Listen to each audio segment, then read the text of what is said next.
Linda and I are friends because we're both on the board of the Lake Oswego Sustainability Network. And in case she hasn't let everybody know, we also have another electrification fair in Lake Oswego in 2 weeks. So hopefully you can join us down there.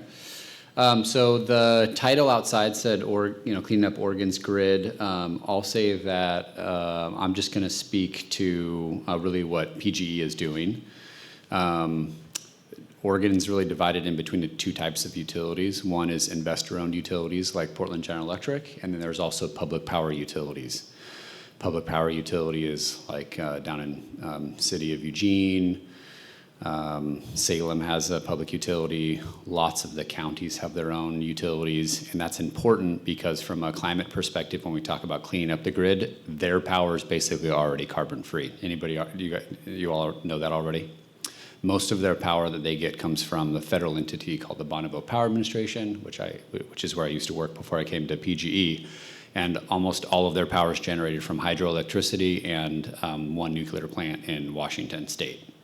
So I'm just speaking really to PGE, so I just didn't want anybody to get upset since I'm not going to be generalizing about Oregon per se, but just about the utility that I work for called Portland General Electric. So that's a little clarification there.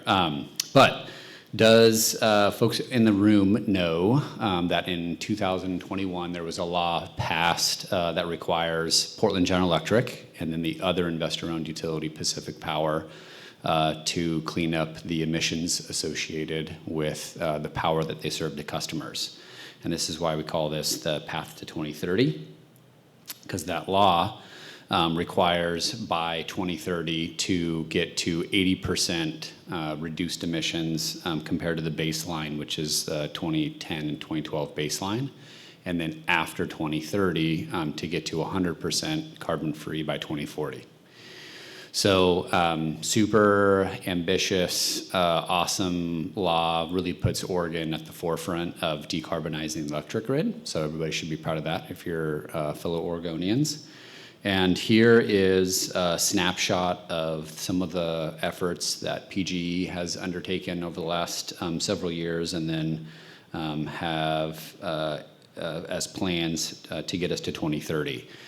So the one thing I'll note, and I'm not going to go into all these, but you can just get a smattering or a little snapshot. It's a ton of work. I think when the law was passed, I want to say PGE was probably about 20% renewable. I think now over the last 5 years or so, we've got to about 35%. So still a long way to go, lots to do, lots to invest in, but it's definitely an exciting time. The electric industry used to be really boring for a really, really long time, and now it's super exciting. And it's exciting for a whole host of reasons. One, because you have a huge challenge like this of cleaning up the grid, but as you'll see in the other slides that I have, events like today are so intimately connected to what's happening on the grid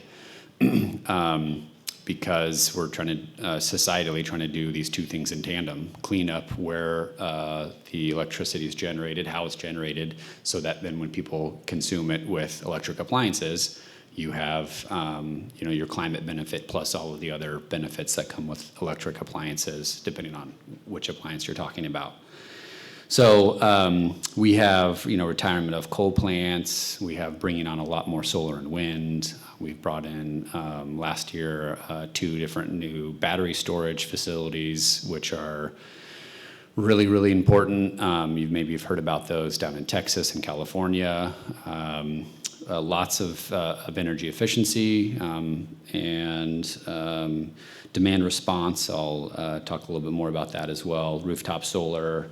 All sorts of things. So I will pause here for a second before we get into some of the other slides and just see if anybody has any questions about House Bill 2021. That's the name of the number of the legislation that was passed in 2021, or any of the actions here. Anybody have any questions? Yeah, go ahead. The 2030 target, I can't read all of this. Does it apply just to generation or business operation units, things like that? Yeah, it's just with, okay, good question. The question was, does the law apply to sort of all of the operations of the company? The language in there is really something along the lines of the power generated to serve customers. So what the emissions associated with, say, having trucks out in the field maintaining lines, that's not a part of the legislation. It really is all the power that's generated to serve customers. Yeah, is that helpful? Okay. Anything else? Okay, so the link then, again, sort of what's the long-term play here, not just in Oregon, but really across the country and sooner rather than later, hopefully across the world as well. If you have electricity that is fully carbon neutral and you have everything running on clean electricity, that's how you can get to a place when it comes to things that require power to a position of carbon neutrality.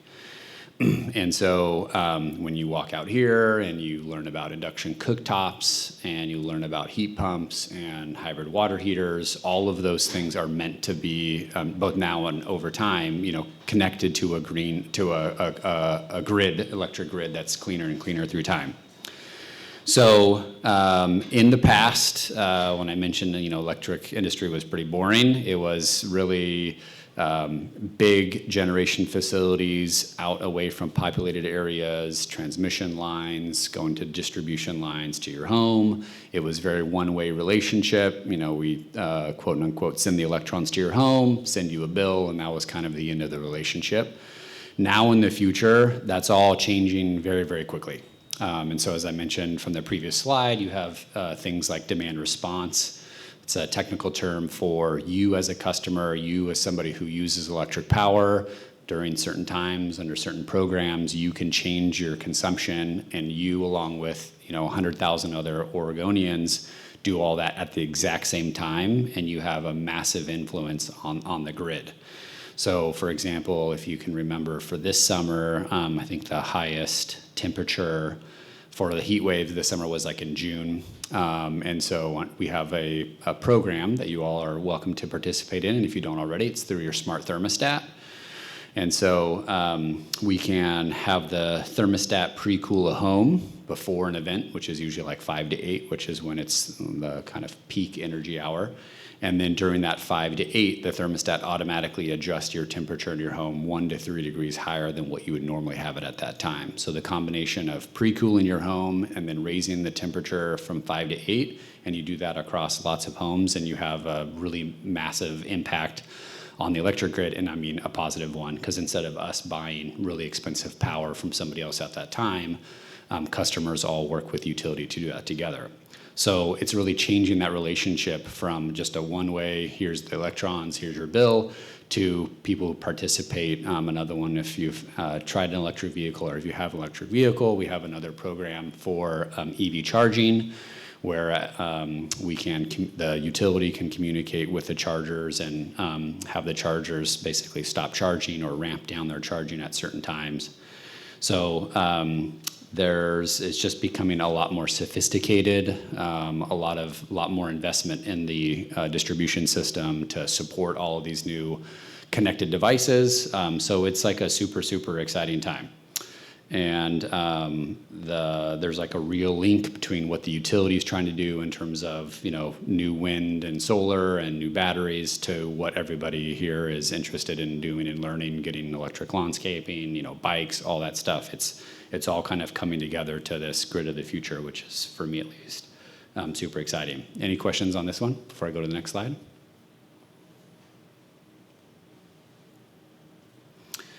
Okay, so this is a slide we put together that again kind of translates a little bit what we've been talking about in terms of the grid getting cleaner, more renewable energy being generated, less fossil fuel combustion, overall, fewer emissions happening at the point of generation.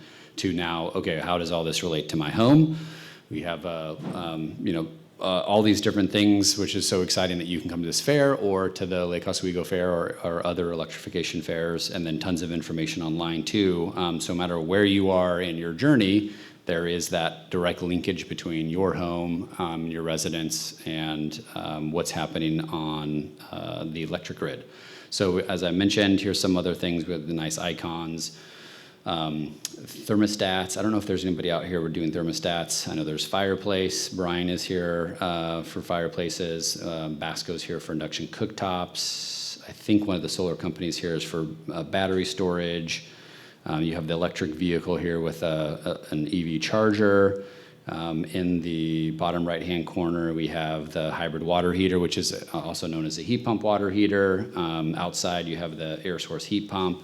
And then also connected to all of the electric appliances is also making sure that the home is as efficient as possible. So that can be weatherization, which is insulation in the home. The little caulking by the windows is having efficient windows, having those windows caulked. Air sealing up in your attic, really trying to keep the conditions air in that space and not letting cold or hot air coming into the house as much. And then also self-generation too with solar panels on the top.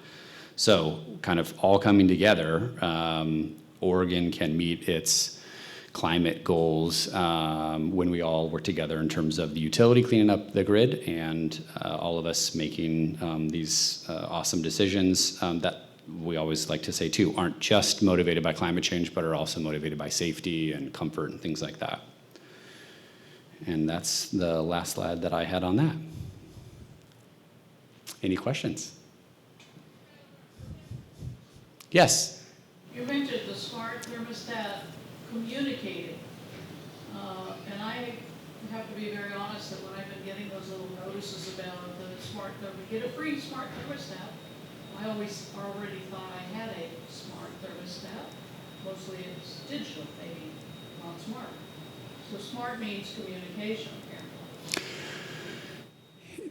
That's, okay, so the question was, what exactly is meant by smart thermostat? Did I get that? Right. Yeah. And the free offer.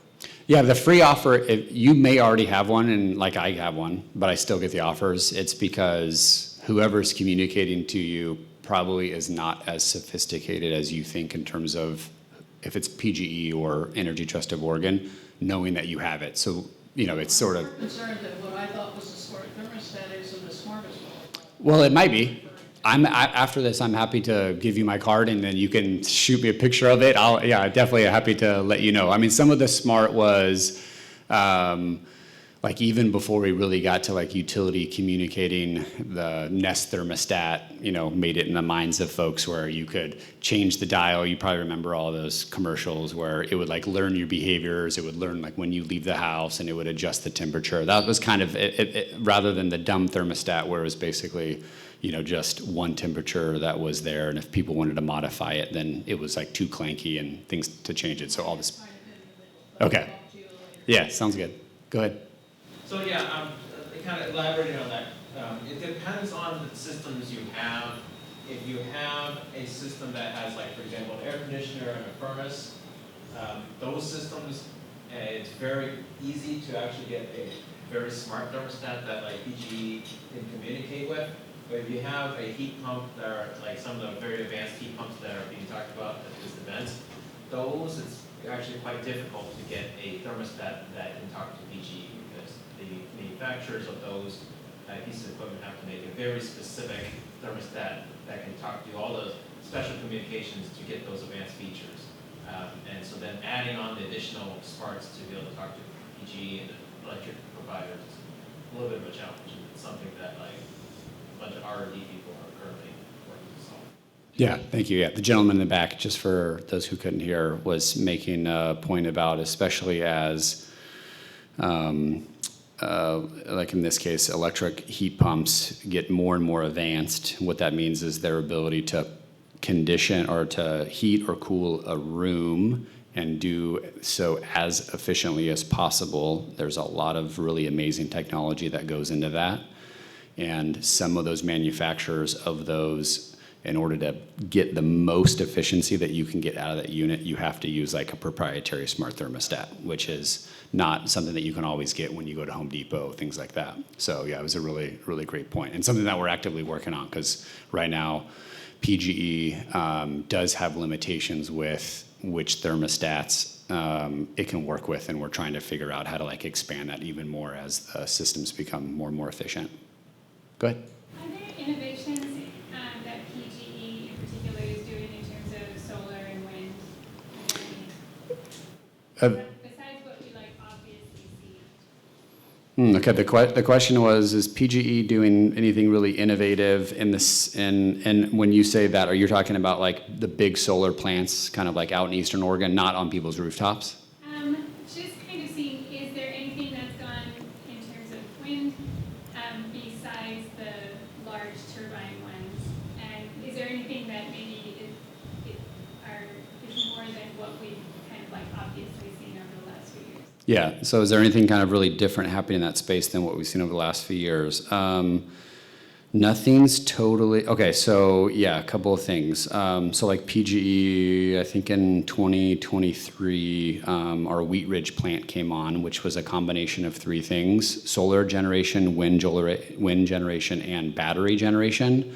So taken together wasn't anything, totally new. It was combining them all together at the same place, which was really innovative.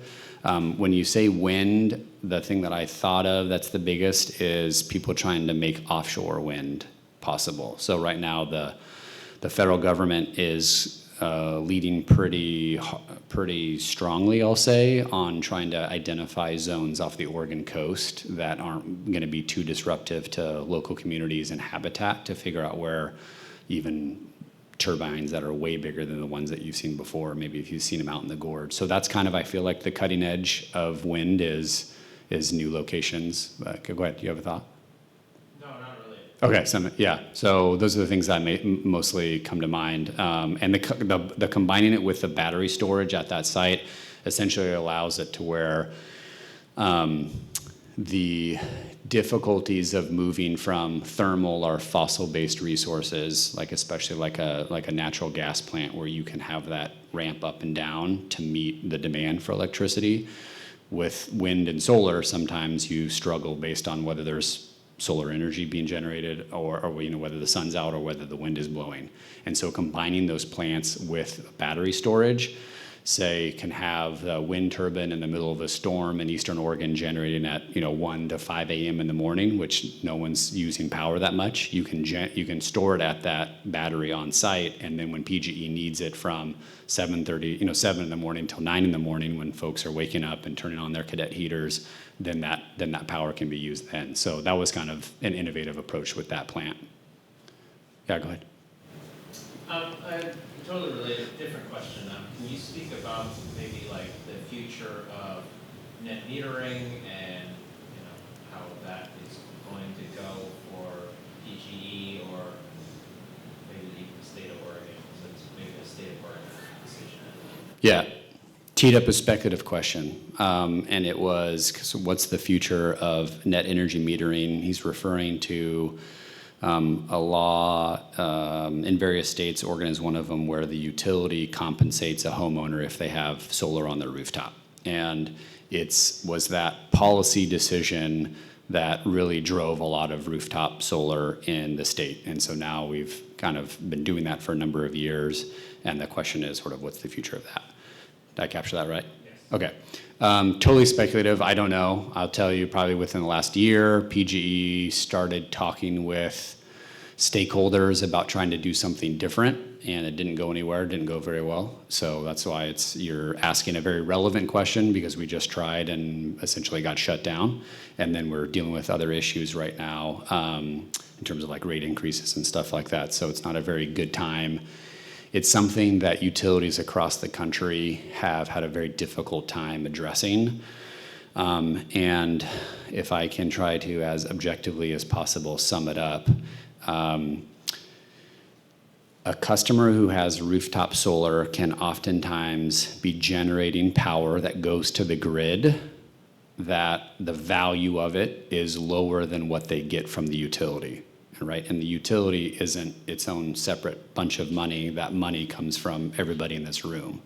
So it was really, really good as a way to kind of really support that new industry in solar, and still is. But as you get more and more of it, you have people who like raise concerns that everybody else it's like a cross subsidization. They help pay for the subsidy for somebody else to have that. And solar is not cheap, and usually it's not low-income customers who are putting solar on their homes. It's middle and affluent customers. So you get into this equity question of, yes, we're trying to support this important industry. Yes, we're trying to help decarbonization goals. Yes, we're trying to help the utility, all these things. So it's a very multifaceted, convoluted, difficult question of how do you do that and support that, but not lean so much on cross-subsidization. Then there's this other technical issue, and you see this at times in California. They had similar things called net energy metering. It's really supportive of the industry. Lots of people, they had even a million solar homes initiative. I think that was early in the 2000s. They've succeeded that now. And then you have lots of electricity generated, too much electricity generated, like at the peak times of when the sun is out. And so utilities have tried to figure out, okay, if you can combine that with battery storage, like how do you have little small batteries at people's homes where they could store that power and then they put that onto the grid at a better time. So imagine you're in California during the summer, peak air conditioning unit, the solar is generating the most at, say, 4, 5, 6 o'clock during the day, right? And then as the sun starts to go down, the generation starts to taper off. But that's right at also the exact same time where people are still using their air conditioning from 6 to 7 to 8 to 9 at night. And so trying to figure out if there's a way to use the rate making and subsidies to try to get people to couple solar on their home also with batteries. That's kind of the next space with net energy metering to try to figure out. But whenever you try to make these policy changes, oftentimes either true or imagined, there are winners and losers, and people, come to the table with very strong passions one way or the other. So, long-winded answer, not a real answer. I don't know what's going to happen. I'm certain that PG will take another crack at it at some point. I don't know when or what that'll look like, but ultimately it's trying to probably have a piece of those who already get it are grandfathered in, and those that move forward, we will, some idea of trying to compensate somebody more if they have a battery combined with their solar. Almost like, 3 options. If you're already in, you're in. If you come with just solar, you get a lower, discounted rate. And if you come in with solar and a battery, then you get what the normal compensation rate is, something like that. That's kind of what we tried before. We'll see if it happens again. But other than that, I really don't know. Yes, Linda.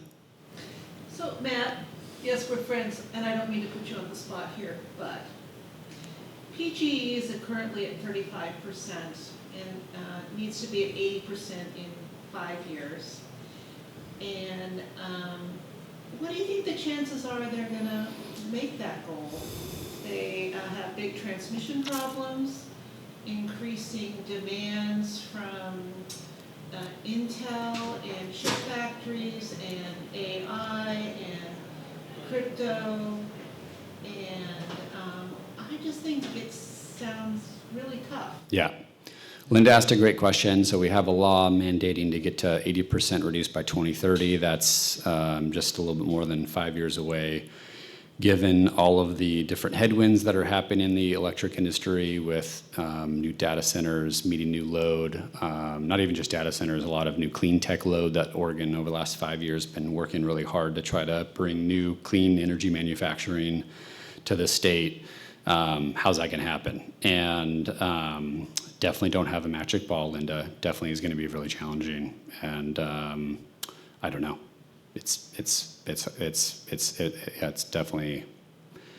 definitely a challenge. Yeah. So I don't know. I mean, I know that we have to do clean energy plans every 2 years to submit to the commission that reports on what we've done, what are we doing. The commission kind of looks at it and looks at feasibility, and now increasingly it's about doing decarbonization plus wildfire management and investing in the grid, and trying to manage rates. And it's definitely very challenging. Yeah. So no easy walk in the park.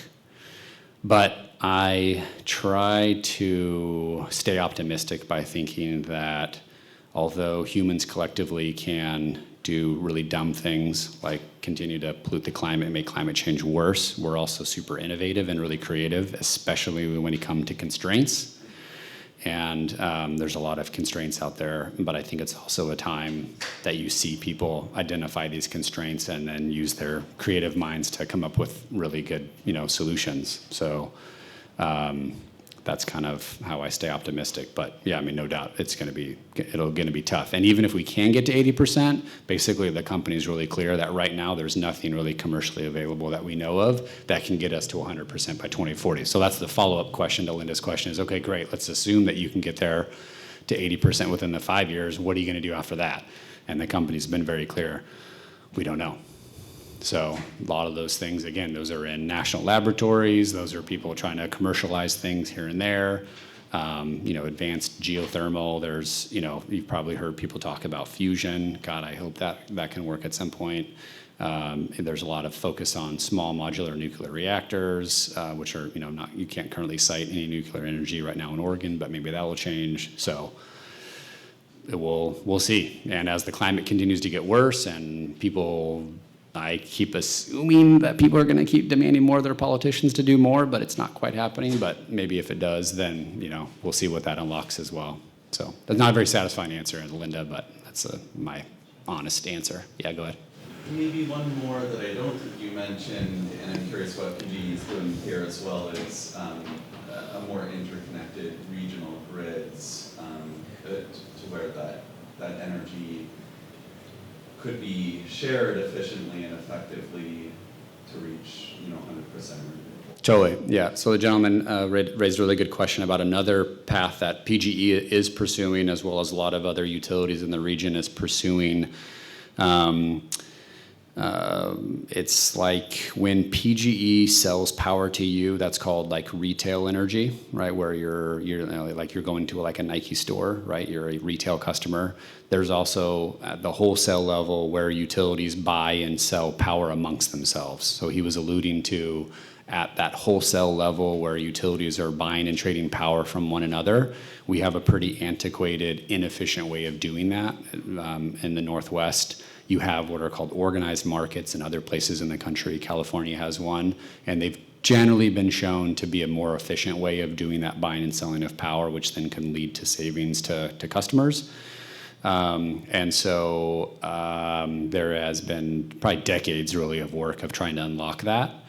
And there does seem to be new development. I don't follow that organized markets as much as I used to when I was at BPA, but we definitely seem to be making more progress than we have in the past. There've always, periodically there's like this big effort and then it gets squashed and then big effort and it gets squashed. But I think because of the demands of the times that we're in now, seems to be more inertia in moving in the direction of a more organized market or several different types of markets that come together that are better than what we have today. And yeah, I mean, if you can have geographic diversity of resources where, solar power generated, really, really far away is, bought and sold, that's a more efficient way than like a utility like PGE having to generate, develop all of its own, generate all of its own, and then, give it to its customer. So yeah, I'm excited to see that too. Yeah, it's really interesting what's happening at the wholesale level for sure, and crossing my fingers that can happen because it does seem promising. Yeah, go ahead. Do you know if PGE is looking into the future where more different customer types will have access to day-ahead hourly prices for both purchase and sell? Okay, so if I heard the question, is PGE looking at kind of at the customer level, kind of almost like more retail markets, right? I think so. There is this term that I've heard thrown around called the distribution system operator, and it's basically like trying to bring to the distribution level the same thing that we were talking about at the wholesale level, where if you had a home and you had solar generating energy to your Tesla Powerwall, that you participate in some market where you're like, hey, I got this power in my Powerwall and I'm willing to sell it to at 20 cents a kWh, who wants it?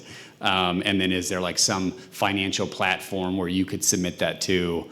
I've heard that talked about. I think some people are pursuing it from like a company perspective. I don't totally know, but it's definitely like something that, that if the logic applies that at the wholesale level, you can get all these efficiencies by having more of a market, can you drop that down to the distribution level and do something similar? Seems like a very promising idea, but I don't know if that will happen or what the timing is on it. A good question. Because people keep asking me, like, okay, well, if it's so expensive to install a heat pump or battery or solar or insulation into people's homes, who's gonna pay for it? And if it's only the homeowner that has to bear those costs, a lot of them cannot afford it. But if financial institutions are gonna be able to profit off of the improved thermal battery or the energy storage capacity or the demand response or load shifting capability of homes and be able to make money off of that, then now you get free insulation, free heat pumps, free batteries going to people's homes. Yeah. Makes a good point. If I could sum it up as today's model requires individuals, making investments in their own interest, requiring their own funds.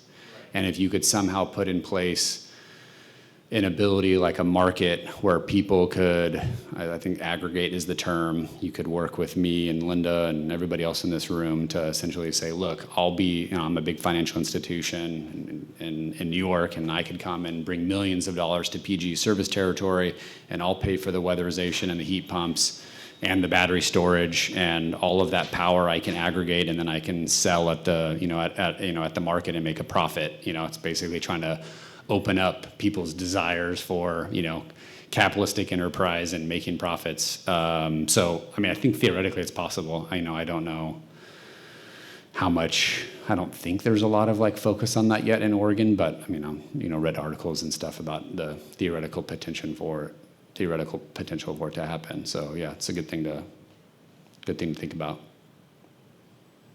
Okay, we good on time? Okay. Thanks everybody. Have a good rest of the afternoon.